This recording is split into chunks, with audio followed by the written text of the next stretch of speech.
किया जा सके, इसके लिए तमाम प्रयास किए गए और वही प्रयास सफल होते भी गुजरात में नजर आए। इसीलिए 20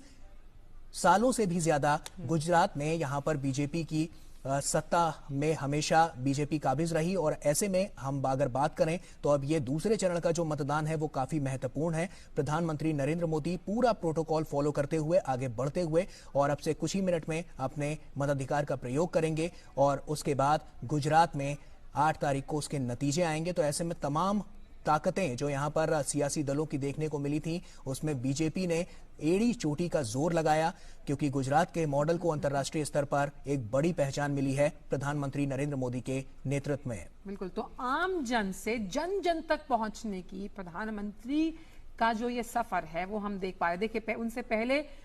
एक मतदाता गई, उन्होंने वहां पर वोट किया और ये प्रोटोकॉल का पालन करते प्रधानमंत्री इस वक्त का ये सबसे अहम और खूबसूरत तस्वीर लोकतंत्र की शक्ति कि प्रधानमंत्री ने अपना वोट कास्ट किया है अहमदाबाद में साबरमती